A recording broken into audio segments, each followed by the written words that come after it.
Hi, hello.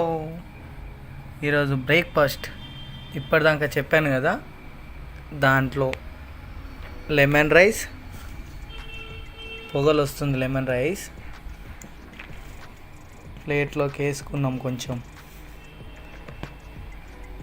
Lemon rice దాంట్లోకి టమాటా పప్పు, very good combination with 1 boiled egg. నేను చెప్పానుగా, ఎగ్ ఆమ్లెట్ విత్ చికెన్ అని. ఇగో ఇలా బ్రెడ్కే వచ్చేసి ఉండాలి, మంచిగా అతికి ఉండాలి ప్రాపర్గా. చికెన్ కూడా కలిసి ఉంటుంది. నీట్గా కట్ చేసినాం, మంచిగా ఉంది, మస్తు అయింది, జబర్దస్త్ అయింది. తిన్న తర్వాత కానీ గ్యాస్ ఫామ్ అయితే కిన్లెస్ సోడా విత్ టమాటా పప్పు, 1 బాయిల్డ్ ఎగ్ చాలు. ఈ పూటకి తింటే ఫుల్ హ్యాపీ. సరేనా? మీకు కూడా కావాల్సి ఉంటే కామెంట్ చేయండి. అందరం కలిసినప్పుడు నేను కుకింగ్ చేస్తాను మీ అందరి కోసం. టమాటా పప్పు అనేది కొంచెం గట్టిగా ఉంటే ఇంకా చాలా బాగుంటుంది. అన్నీ ఒక్కనే తినలేను అనుకో, దానికోసమే మా బొమ్మాడి దీని కంపెనీగా పిలిచిన. ఉంటా, బాయ్. ఇది నా కొత్త ఛానల్, వంటల వీడియోస్ వస్తాయి, జర సపోర్ట్ చేయండి.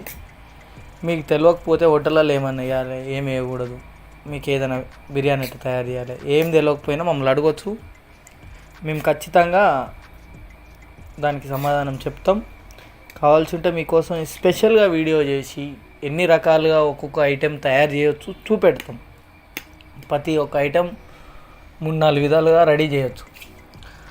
ఫర్ ఎగ్జాంపుల్ లెమన్ రైస్ తీసుకున్నాం.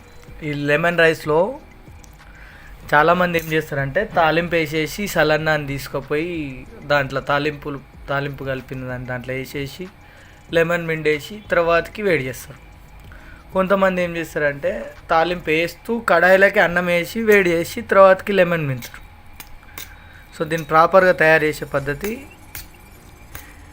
ఇప్పుడు కడాయిలో మనం తాలింపు వేసి రైస్ వేసి కలిసిన తర్వాతకి మంచిగా పైనకి వెళ్ళి లెమన్ పిండి సాల్ట్ చూసుకొని దాని మీదకి వెళ్ళి ఇంత కొత్తిమీర వేసి తాలింపులనే 4-5 రకాలుగా పల్లీలు, కొబ్బరి, బాదం, కిస్మిస్ వేసుకుంటే ఇంకా మస్తు ఉంటుంది అసలు.